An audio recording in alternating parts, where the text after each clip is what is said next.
अखण्डमण्डलाकारं व्याप्तं येन चराचरं तत्पदं दर्शितं येन वन्दे श्रीगुरुवे नमः। वेद ग्रंथ गुरु हठ है, जिस लग भव जल पार उतारा। सतगुरु वाजहि न बुझई, जिचर धरे न प्रभु अवतारा। हमारे पास बहुत सारी धर्म पुस्तकें हैं, लेकिन उन धर्म पुस्तकों का जो असली ज्ञान है, जब तक हमें एक आत्मज्ञानी गुरु नहीं मिलेगा, तब तक हम उनके बारे में नहीं जान सकते। अब हम अपने कंपैरेटिव स्टडी में सबसे पहले श्रीमद् भगवद गीता को ले रहे हैं। और श्रीमद् भगवद गीता में भगवान कृष्ण जो हैं वो अर्जुन को आत्मज्ञान की शिक्षा दे रहे हैं। और उस आत्मज्ञान की शिक्षा देते देते अर्जुन के दिल में भी इच्छाएं पैदा हो गई हैं। अब अर्जुन भी जानना चाहता है, ये हमारे 8वें अध्याय में से हम ले रहे हैं, तो अर्जुन भी जानना चाहता है। तो भगवान से पूछता है, किम तद ब्रह्म किम अध्यात्मम किम कर्म पुरुषोत्तम अधिभूतम तब किम प्रोक्तम अधिदैवम किम उच्यते। तो भगवान से पूछ रहा है कि भगवान, हम ब्रह्म के बारे में, आत्मज्ञान के बारे में, आत्मा के बारे में कैसे जान सकते हैं। तो भगवान कृष्ण अर्जुन को समझा रहे हैं कि अर्जुन देखो भाई, संसार में बहुत सारी धर्म पुस्तकें हैं और लोग उन धर्म पुस्तकों को पढ़ते हैं, समझने का प्रयास करते हैं, लेकिन होता क्या है, यदाक्षरम वेद विदो वदन्ति विसन्ति यत् यतयो वीतरागाः यदिच्छन्तो ब्रह्मचर्य चरन्ति तत्ते पदम संग्रहेण प्रवक्ष्ये। ये हमारा 8वें अध्याय का 11वां श्लोक है। भगवान अर्जुन को कह रहे हैं, अर्जुन किताबों में बहुत कुछ लिखा हुआ है। हमारे सनातन धर्म में जो वेद हैं वो सबसे पुरातन है और ये कहा जाता है कि उनमें तत्व ज्ञान भरा हुआ है।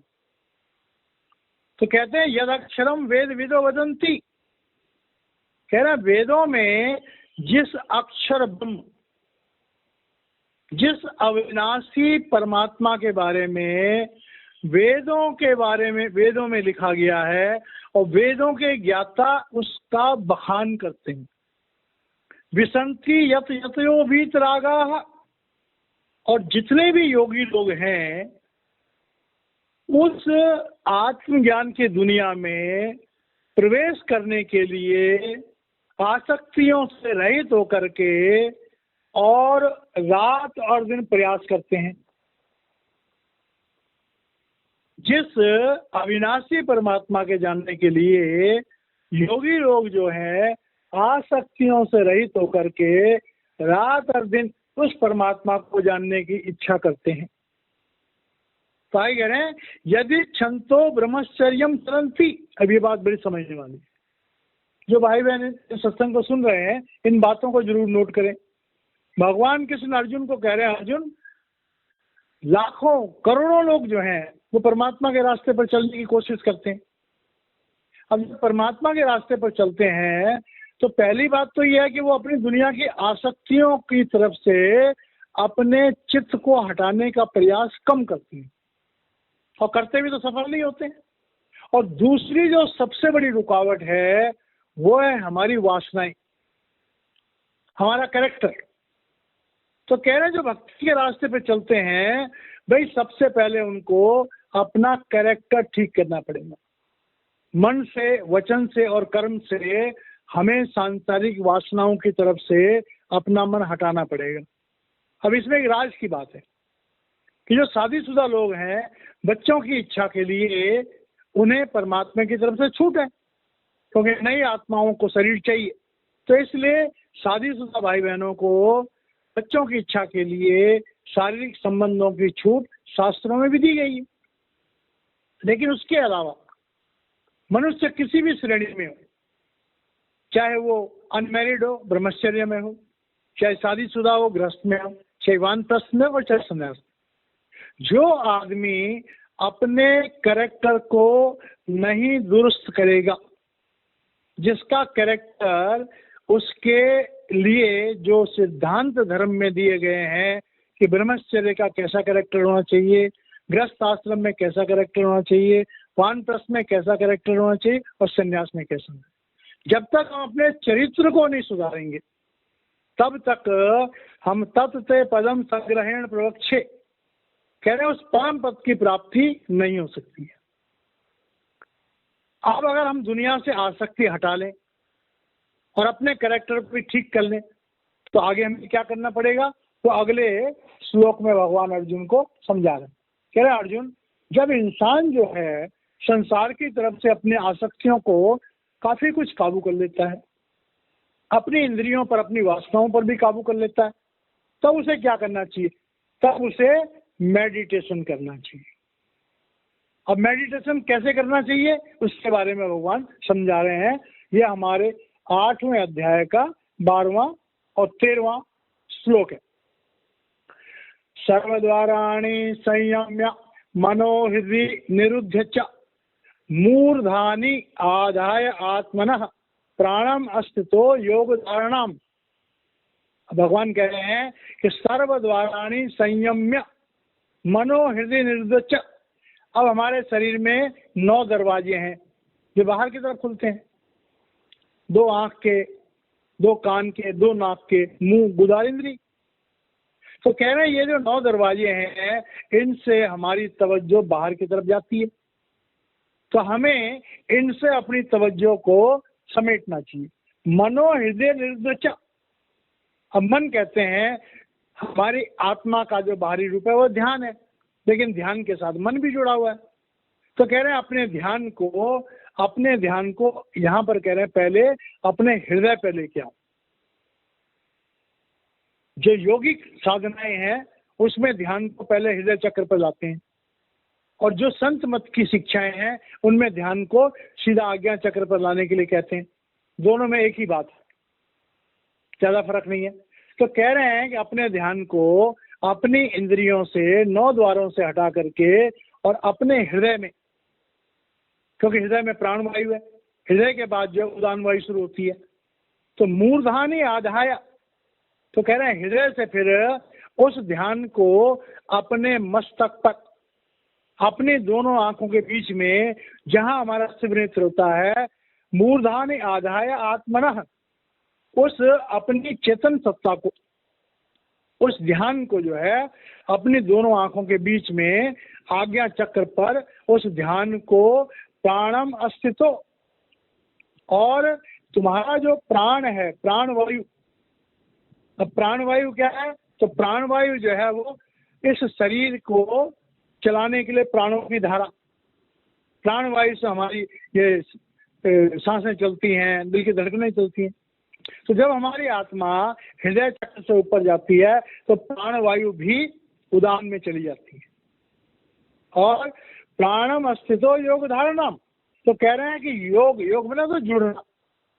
कह रहे हैं कि जब तुम आज्ञा चक्र पर आओगे तो पहले हृदय चक्र पर आने में हमारी अपान वायु और समान वायु समझ जाती है। जब हम हृदय चक्र पे आते हैं तो तीनों वायु एक हो जाती हैं। जब हमारी आत्मा ऊपर चढ़ती है तो वो उदान वायु में लीन हो जाती है, और उदान वायु आकर के हमारे आज्ञा चक्र पे आ जाती है। तो कह रहे हैं इस तरह से अपनी चेतन सत्ता को शरीर से समेटो, और शरीर से समेट करके उसे अपनी आज्ञा चक्र पर लाने का प्रयास करो। जब तुम ऐसा करोगे उसके बाद क्या होगा, ओम इति एकाक्षरम ब्रह्म व्यवहारन माम अनुस्मर यह प्रियाति त्यजन देहम सयाति परमाम गति। अब यहाँ पर कह रहे हैं, भगवान कृष्ण कह रहे हैं कि अर्जुन, इंसान के जीवन में एक सच्चा सद्गुरु होना चाहिए। बिना सच्चे सद्गुरु के हम उस ब्रह्म के साथ नहीं जुड़ सकते। ओम इति एक अक्षरम ब्रह्म, वो परमात्मा जो है वो शब्द रूप है और प्रकाश रूप है। परमात्मा का जो रूप है वह शब्द रूप है और प्रकाश रूप है। कह रहे हैं अगर उसको तुम जानना चाहते हो तो वो कैसे जाना जाएगा? व्यवहारन माम अनुस्मरण। तुम्हारे गुरु ने, यहाँ पर तो गुरु कौन है? भगवान कृष्ण है। तो भगवान कृष्ण कह रहे हैं अर्जुन को कि तुम मेरे नाम का स्मरण करो। अब मेरा नाम का क्या? शरीर में अगर शरीर करके उन्हें कृष्ण कहा गया नहीं, भगवान कह रहे हैं अपनी आत्मा को उस प्रणाम की ध्वनि के साथ जोड़ो। और हम सत्संगियों के लिए क्या है? हमारे गुरु जी ने जो भी नाम हमें दिया, जो भी गुरु मंत्र हमें दिया है, उस गुरु मंत्र को हमें अंदर में मन के द्वारा उसका जाप करना चाहिए। बिल्कुल प्रैक्टिकल। जब मन के द्वारा तुम अपने गुरु द्वारा दिए गए नाम के उस मंत्र को जाप करोगे मन ही मन, तब क्या होगा? यह प्रयाति तजन देहम। कह रहे हैं तुम्हारी आत्मा शरीर से नीचे के चक्रों से पूरी तरह से ऊपर की तरफ आओगे और तुम्हारी आत्मा इस पिंडी शरीर को छोड़ देगी। जिन भाई बहनों की आत्मा आज्ञा चक्र पर आती है तो समर्थ सदगुरु से नाम लेवा है, तो जब आज्ञा चक्र पर आती है तो हमारे नीचे का जो शरीर है वो काफी कुछ शांत होता है।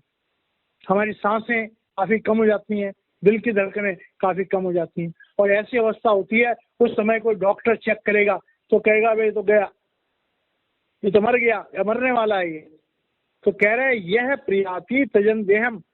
जब हम ये अनुभव करते हैं स याति परमाम गति, तभी जो है उस भाई बहन की जो चेतन सत्ता है वो आज्ञा चक्र पर आती है।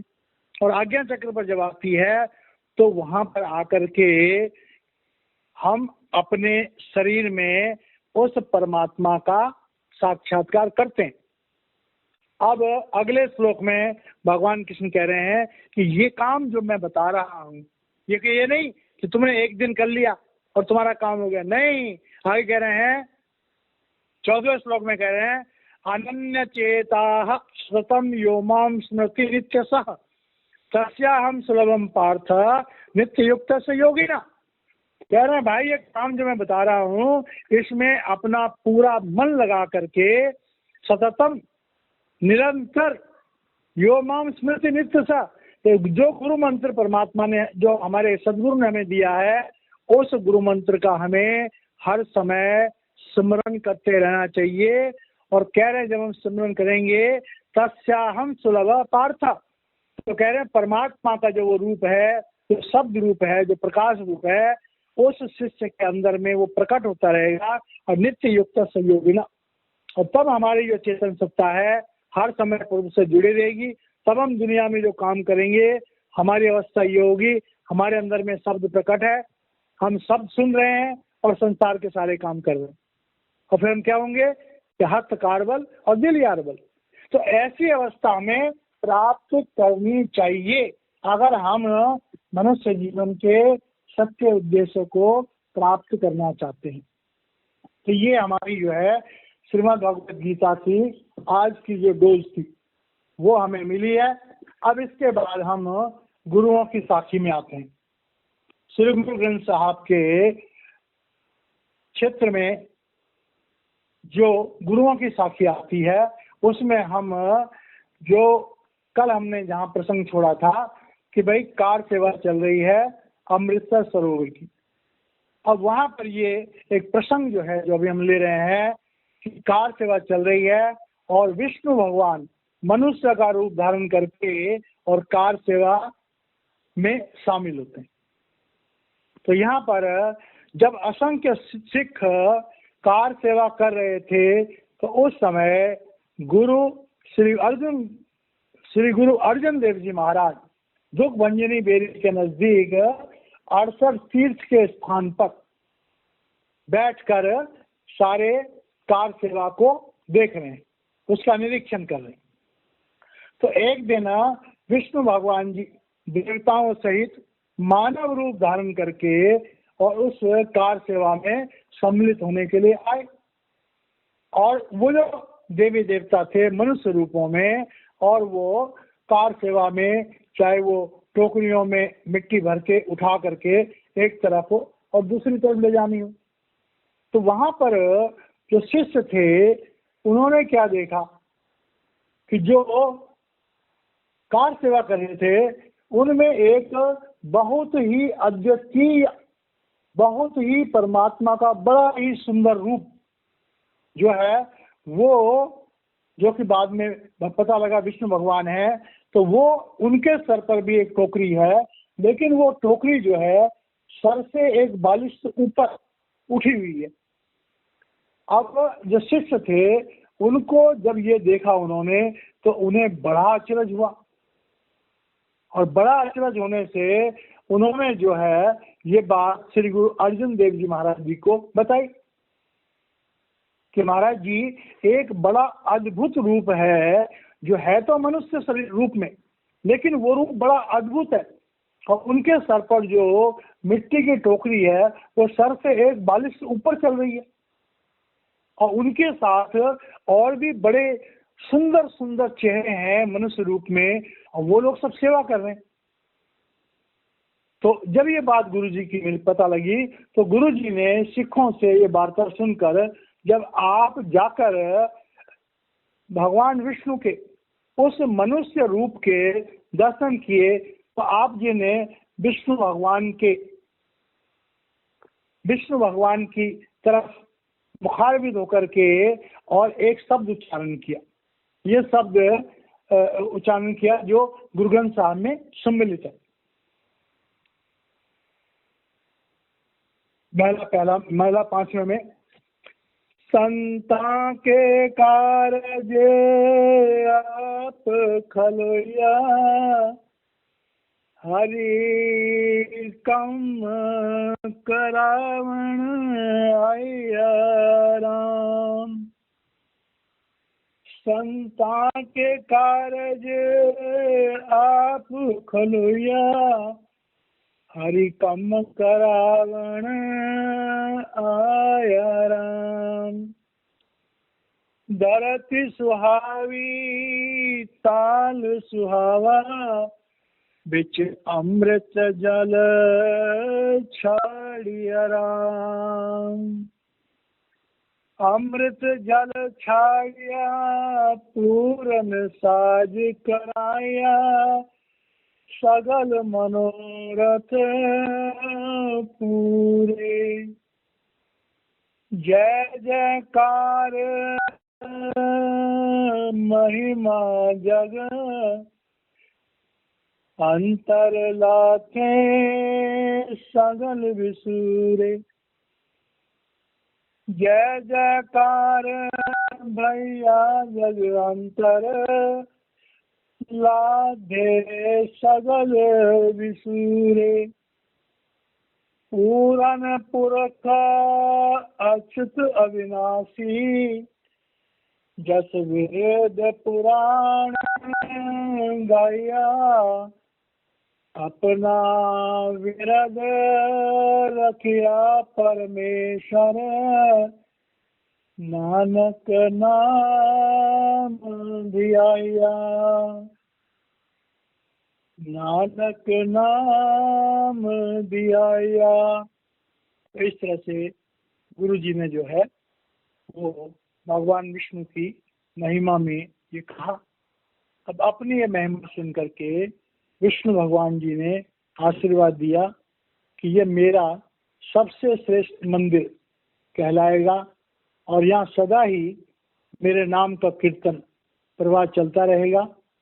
और इस प्रकार वरदान और वचन करके भगवान विष्णु जो है तो देवताओं सहित आलोक हो गए। तो ये बातें इसलिए कही जाती हैं कि भाई जो अध्यात्म जगत है, अध्यात्म जगत में हम जो भी अध्यात्म के रास्ते पर चलने वाले लोग हैं, उन लोगों को एक बात बहुत जरूरी है समझनी कि ये जो त्रिलोकी है ये भगवान काल निरंजन के अंतर्गत है। और भगवान काल निरंजन ने इस संसार को बनाया।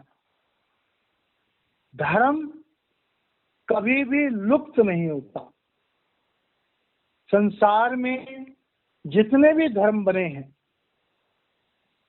जिसे कहा जाता है कि जो वेद हैं वो पुरातन है, वेदों की शिक्षा उस सनातन पुरुष, उस सत्पुरुष की शिक्षा है। समय के साथ साथ परमात्मा सदगुरुओं के रूप में इस दुनिया में आता रहा। जो जो महापुरुष इस संसार में आए, उनकी शिक्षाओं के आधार पर, उनके रास्ते पर चलने वाले जो जो परमार्थी थे, धीरे धीरे वो एक सीमित परिधि में बंधने लगे। जैसे भगवान महावीर आए, उनसे पहले ऋषभ देव जी महाराज आए, वहां से जैन धर्म की स्थापना हुई। भगवान बुद्ध आए तो बौद्ध धर्म की स्थापना हुई। कबीर साहब आए तो कबीर पंथ चालू हो गया। रविदास जी आए तो रविदासी पंथ चालू हो गया। श्री गुरु नानक देव जी महाराज जी की शिक्षाओं पर चलने वाले वो सिख धर्म की स्थापना हो गई। हजरत मोहम्मद साहब की शिक्षाओं पर चलने वाले इस्लाम धर्म की हो गई। हजरत ईसा के रास्ते पर चलने वाले जो है वो क्रिश्चियन धर्म की स्थापना हो गई। अब जब ये धर्म बन गए तो उनके रास्तों पर चलने वाले लोगों में किसी हद तक अपने धर्म की सीमाओं में वो बंध गए। संसार में जितने भी धर्म हैं, उन धर्मों के दो प्रमुख विभाग हैं। एक विभाग है अपरा विद्या का, जिसे कर्म कांड कहते हैं, और दूसरा विभाग है परा विद्या का, जिसे आत्मज्ञान कहते हैं। तो संसार में हर धर्म के जो बाहरी आवरण है, जिसे हम कर्म कांड कहते हैं, नित्य नेम कहते हैं, पूजा पद्धति कहते हैं, वो बाहर से देखने में थोड़ी थोड़ी अलग लगती है, क्योंकि समय और काल के मुताबिक अलग अलग समयों में अलग अलग प्रथाएं रही हैं। लेकिन हम गौर से देखेंगे तो संसार के समस्त धर्मों में जो परा विद्या है वो एक ही। समस्त धर्मों का या समस्त धर्म स्थानों का जब हम निरीक्षण करते हैं तब हमें ये पता लगता है कि समस्त धर्मों में असल में उस परमात्मा का जो रूप है वो ज्योति स्वरूप और शब्द स्वरूप के रूप में ही उस परमात्मा का बखान किया गया है। ये बड़ा गहरा सब्जेक्ट है, इसको हम किसी टाइम और लेंगे। देखिए ना, जो परमात्मा के बारे में कहा गया है वो शब्द रूप और प्रकाश रूप ही कहा गया है। वेदों में भी आता है कि प्रजापति वे इदमग्र आसीत तस्य वाक द्वितीय आसीत वाक में प्रब्रह्म, कि वो परमात्मा जो है वो प्रब्रह्म रूप है।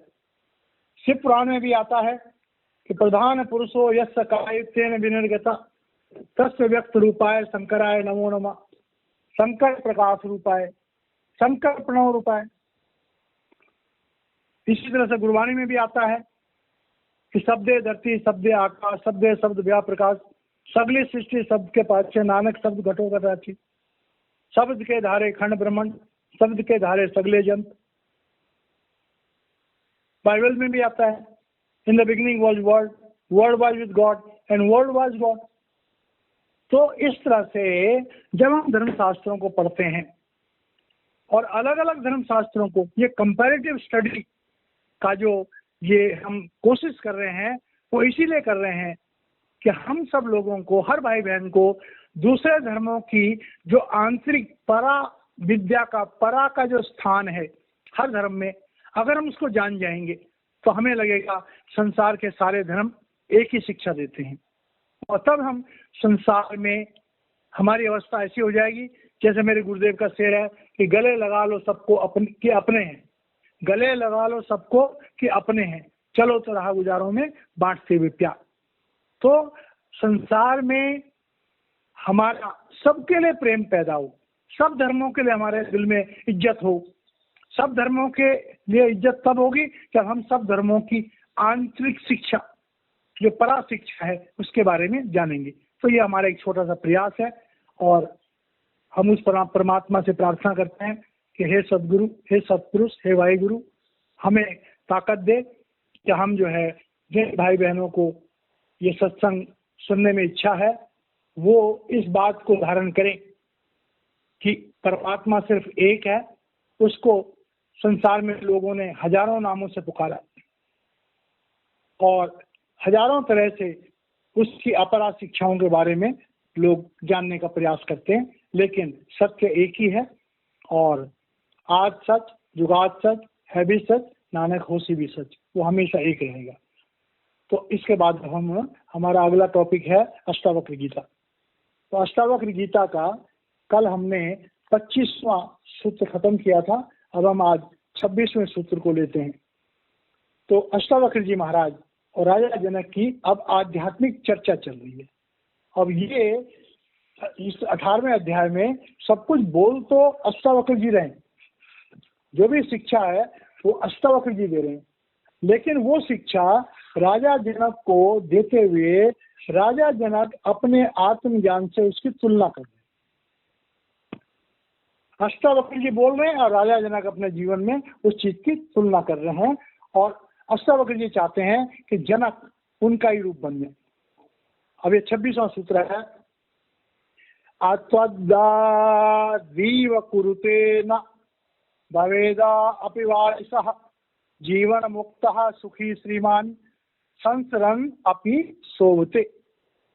अब संसार में बहुत जो जीवन के एक छोटी अवस्था का यहाँ पर वर्णन कर रहे हैं कि संसार में क्या होता है कि हम लोग जब प्रभु के रास्ते पर चलते हैं तो हमें दो तरह के लोग इस संसार में, एक वो लोग हैं जो गुरुमुख हैं, जिनका कोई जीवन में आध्यात्मिक गुरु है और जो मन इंद्रियों पर संयम करने की कोशिश करते हैं। दूसरे वो लोग हैं जिनका गुरु नहीं है, दुनिया की विषय वासनाओं में उनका ध्यान रहता है, और गुरु है भी तो समर्थ गुरु नहीं है। तो वो लोग जो हैं बड़े गहराई से सब्जेक्ट को समझने वाली बात है कि जो तो मनमुख हैं तो वो देखने में तो बड़े चिकने चुपड़े लगते हैं, धर्म स्थानों में भी जाते हैं, पूजा पाठ भी करते हैं और देखने में धार्मिक भी लगते हैं, लेकिन उनकी पूजा पाठ करने के बावजूद भी उनके अंतःकरण में संसार की वासनाओं के लिए बहुत स्थान होता है। और दूसरे भाई बहन वो होते हैं जो देखने में तो दिखावा बहुत कम करते हैं, लेकिन अंदर से बड़े गूढ़ तरीके से परमात्मा से जुड़े होते हैं, बाहर का दिखावा कम करते हैं। मतलब एक वो लोग हैं जो भक्ति का दिखावा करते हैं और भक्ति कम करते हैं, दूसरे वो लोग हैं जो भक्ति का दिखावा बिल्कुल नहीं करते हैं लेकिन भक्ति करते हैं। इसका मतलब क्या हुआ कि कहते कुछ हैं और करते कुछ हैं। तो जो दुनिया के दीवाने होते हैं वो कहते तो भक्ति की बातें लेकिन रमे रहते हैं दुनिया में, और जो प्रभु के दीवाने होते हैं वो देखने में तो ऐसे लगते हैं कि दुनियादार है लेकिन अंदर से जो है वो प्रभु से जुड़े होते हैं। तो कह रहे हैं कि संसार में जो भी लोग प्रभु की तरफ चलने वाले हैं, इस दो कैटेगरी के लोग होते हैं। और ऐसे जो कैटेगरी के लोग होते हैं, जो इंसान बाहर से देखने में भले ही उसने कोई भक्ति के चिन्ह चक्कर न बना रखे हों, लेकिन वो जीवन मुक्त है सुखी श्रीमान। असल में वही इंसान सच्चे तौर से धार्मिक है जो प्रभु को दिल से चाहता है, और उसी को जीवन मुक्त की अवस्था मिलेगी और वही सुखी हो पाएगा। क्योंकि सुख तब मिलेगा जब हम जीवन और मरण के चक्कर से मुक्त हो पाएंगे, और तभी उनको पूर्ण संतुष्टि मिलेगी। और जब पूर्ण संतुष्टि मिलेगी तभी उनकी आत्मा जो है वो त्रिगुणातीत होगी, और जब उनका शरीर छूटेगा तो वो सीधा जाकर के उस ब्रह्म में लीन होगी जिसका हम अंश है। तो ये बात जो है अष्टावक्र जी कह रहे हैं और राजा जनक की तरफ संकेत करके कह रहे हैं कि जनक, अब मैं देख रहा हूं कि तुम्हारे बाहर के व्यवहारिक जीवन में अब तुम ज्यादा अपनी भक्ति का बवंडर नहीं कर रहे हो, प्रपंच नहीं कर रहे हो, लेकिन अंदर से तुम जुड़े हुए। 27वां सूत्र है, नाना विचार सुश्रांतो धीरो विश्रांतिम आगतः न कल्पते न जानाति न सुनोति न पश्यति। अब कह रहे हैं कि भाई एक जो आम इंसान होता है उसके अंदर में हजारों तरह के विचार पैदा होते हैं। संसार में कोई ऐसा इंसान नहीं है जिसके मन में विचार पैदा ना होते। लेकिन जो इंसान प्रभु के रास्ते पर चलता है, आत्मज्ञान में लीन होता है, जिसके जीवन में एक सच्चा गुरु होता है, जिसके पास गुरु मंत्र होता है, जो गुरु मंत्र का जाप करता है, तो उसका क्या होता है कि उसके मन में जो उछने वाले विचार होते हैं, संकल्प और विकल्प होते हैं, वो धीरे धीरे शांत होने शुरू हो जाते हैं और वो धैर्य की जिंदगी जीता है। और जब धैर्य की जिंदगी जीता है तो उसका मन विश्रांतम आगतः, उसका मन जो है वो पूर्ण तरीके से शांत हो जाता है। फिर उसके अंदर जो हलचल है वो कम हो जाती है। न कल्पते न जानाति, अब तक वो किसी चीज की कल्पना भी नहीं करता, किसी चीज को जानने का प्रयास भी नहीं करता। न श्रोति न पश्यति, और न दुनिया की बेकार की बातों को सुनता है और न बेकार की बातों को देखने की परवाह करता है। इस अवस्था का वर्णन मेरे गुरुदेव ने अपनी एक शायरी में कहा कि मस्त कुन साकी मरा कि बेहिसाब, मुजीजा बनुमा देह जामे शराब, मन न ख्वाहम मुतरिबो कब्बाल रा, अंदरू नम नगमह चंगोरबा।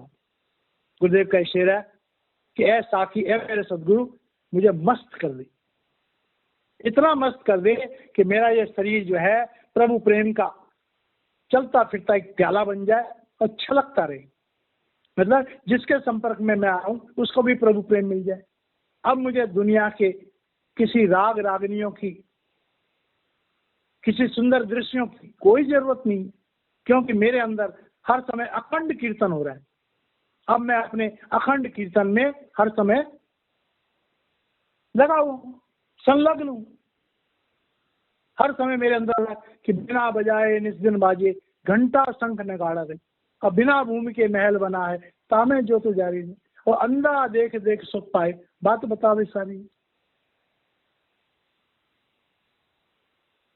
गुरबाणी में भी आता है कि सत्संगत साध पाई बड़ भागी, मन चलतो भयो अरूड़ा, अनहद धुन बाजे नित बाजे, हरि अमृत धार रस लीड़ा। कि संत की संगत में आकर के हमारे अंदर में हर समय तो प्रणव की ध्वनि होती है, अनाथ शब्द गूंजता है। तो अब कह रहे हैं कि मैं देख रहा हूं कि तुम्हारे अंदर जो है अब धीरे धीरे वो प्रणव की ध्वनि जो है वो प्रकट हो रही है, तुम मस्ती के अवस्था में आ रहे। असाधेर विपे विक्षेपात मुमुक्षुर न च इतरः, निश्चित कल्पितम पश्यन ब्रह्मवास्ते महाशय। अब कह रहे हैं असमाधि अविक्षेपात। अब यहाँ पर बड़ी गहराई की बात कर रहे हैं। एक आम इंसान क्या होता है, तो समाधि लगाता है तो बैठ जाता है, आंखें बंद करता है, ध्यान लगाता है, शरीर को स्थिर करता है, शरीर को शांत कर देता है, तो हम उसे समाधि कहते हैं। लेकिन समाधि लगाते हुए भी हमारे मन में हजारों तरह के विचार पैदा होते हैं। तो एक साधारण इंसान को समाधि लगानी पड़ती है और वहां भी उसके विचार मन में उठते रहते हैं। लेकिन एक आत्मज्ञानी होती है, उसे आंखें बंद करके समाधि लगाने की जरूरत नहीं, वो बिना समाधि लगाए ही अपनी आत्मा में स्थित होता है, अंदर के सबसे जुड़ा होता है, और उसके पास अविक्षेपात्र, और उसके अंदर जो है किसी तरह का कोई भी विक्षेप, कोई भी संशय बाकी नहीं रहता है। मुमुक्षु न चेतरः, और उसे फिर कोई मोक्ष की भी इच्छा नहीं, उसे फिर मोक्ष की किसी तरह की कोई इच्छा नहीं है, क्योंकि मोक्ष तो उसके लिए होता है जो बंधन में हो, बंधनों से परे होता है। निश्चित या कल्पितम, और तब उसका जो जीवन है वो एक निश्चय हो जाता है, वो कल्प मात्र से निश्चित हो जाता है। मतलब कि उसके अंदर की जो वासना है वो प्रभु के लिए होती है, दिल में है तस्वीरें यार, जब जरा गर्दन झुकाई देख ली। उसके लिए प्रभु से जुड़ना कोई काम ही नहीं है। पश्चन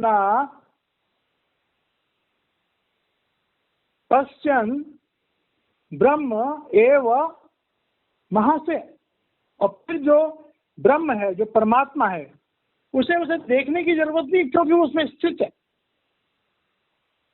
और परमात्मा का हमारे अंतःकरण में। जो इंसान अपने अंतःकरण में स्थित हो जाता है, जिसका मन शांत हो जाता है, उसे फिर किसी और चीज की कल्पना करने की जरूरत ही नहीं। यस चांतः साध अहंकारो न करोति करोति सह निरंकारान धीरेण न कश्चित अकृत कृतम। अब कह रहे हैं कि यस्य अंतः स्यात् अहंकार। अब क्या होता है यहां पर? अष्टावक्र जी जो है तो जनक को कह रहे हैं कि जनक, दुनिया में इंसान कितना ही ज्ञानी हो जाए, उसके अंतःकरण में थोड़ा बहुत अभिमान बाकी रह जाता है, सूक्ष्म अहंकार। और सूक्ष्म अहंकार क्या है? कि मैं शरीर हूं। और जब अहंकार होता है तो कह रहे हैं कि वो जो है न करोति करोति से, अगर वो कुछ नहीं कर रहा है तो भी उसके मन में संकल्प और विकल्प हो रहे हैं, और संकल्प और विकल्प के कारण से एक तरह से देखा जाए वो कर्म कर रहा है। हम चुप बैठे हैं, हमारा मन कई बातें सोच रहा है, हम मन के द्वारा भी कर्म कर रहे हैं। तो कह रहे हैं एक साधारण इंसान जो है वो अगर अपने अंतःकरण को शांत करने की कोशिश करता है, फिर भी उसके मन में कोई ना कोई बात चलती रहती है। और निरंकारा धीरेण न कश्चित अकृत कृतम, मतलब एक इंसान तो वो है जो चुपचाप बैठा हुआ, फिर भी उसका मन जो है वो चलायमान है। मन के द्वारा वो स्वयं को विभिन्न परिस्थितियों में महसूस कर रहा है। और दूसरा इंसान वो है कि जो सब कुछ करता हुआ भी कुछ नहीं कर रहा। मतलब जो मनमुख है वो तो अगर चुप भी बैठ जाए तो भी उसका मन शांत नहीं होगा। और जो आत्मज्ञानी जो गुरुमुख है, अगर वो कुछ कर भी रहा है तो भी उसका ध्यान जो है वो प्रभु की तरफ जुड़ा हुआ है। फिर वही बात दोबारा आ गई कि हाथ कारबल और दिल यार बल। तो ये बात कह रहे हैं कि भाई आत्मज्ञानी में और एक संसारी पुरुष में क्या फर्क है, बता रहे हैं। अब कह रहे हैं जनक, मैं देख रहा हूं कि तेरे में आत्मज्ञानी के लक्षण जो हैं वो प्रकट हो गए। न उद्विग्ना न च संतुष्ट, न उद्विग्ना न च संतुष्ट अकृत स्पन्न वर्जितम निराशम संदेहम चित्तम मुक्त से राजते। अब कह रहे हैं कि न उद्विग्ना न च संतुष्ट। तो कह रहे हैं जो ज्ञानी महापुरुष होते हैं उनका मन न तो उद्विग्न होता है। उद्विग्न का मतलब होता है कि जब हम परेशान हो जाते हैं, और संतुष्ट का मतलब होता है जब हम सोचते हमें कुछ मिल गया। तो कह रहे हैं हमारी दो अवस्थाएं होती हैं, या तो किसी चीज को प्राप्त करने से हमें संतुष्टि होती है, और प्राप्त नहीं करें तो मन में बेचैनी होती है। ऐसा नॉर्मल में होता है। लेकिन किसके लिए होता है? जो दुनियादार होता है, जो दुनिया से उम्मीदें करता है, आशा करता है। तो कह रहे हैं निराशम संदेहम। लेकिन जिस इंसान ने आत्मज्ञान को पा लिया और उसका दुनिया से कुछ प्राप्त करने की इच्छा ही नहीं, वो तो कहता है कि प्रभु ने मेरे लिए जो सोचा होगा तो प्रभु अपने आप देंगे। ऐसा नहीं कि वो चुपचाप बैठ जाता है, वो कर्म करता है। कर्मण्येवाधिकारस्ते मां फलेषु कदाचन। वो कर्म करता है और फल को प्रभु पर छोड़ देता है। तो कह रहे हैं चित्तम मुक्त से राजते। कह रहे हैं जो आत्मज्ञानी होते हैं वो कर्म करते हैं प्रभु को समर्पित होकर के। तो इसके कारण से फल क्या होगा उनको कोई परवाह नहीं होती। लेकिन जो दुनियादार होते हैं तो जो भी काम करते हैं उन्हें ये अपेक्षा होती है हमें कुछ मिले। मिल गया तो ठीक है, और नहीं मिला तो असंतुष्ट हो जाते हैं। तो अष्टावक्र जी कह रहे हैं कि जनक, मैं देख रहा हूं अब तुम्हें दुनिया की कोई वासना नहीं है, दुनिया से कोई अपेक्षा नहीं है। तुम अपने में लीन हो, शांत हो। और ये आत्मज्ञानी का एक बहुत अच्छा और श्रेष्ठ गुण है, और ये गुण मैं तुम में देख रहा हूं। तो ये हमारा 18वें अध्याय का 30वां सूत्र है। हम यहाँ पर वाणी को विराम देते हैं, बाकी का कल करेंगे। जय महाराज जी।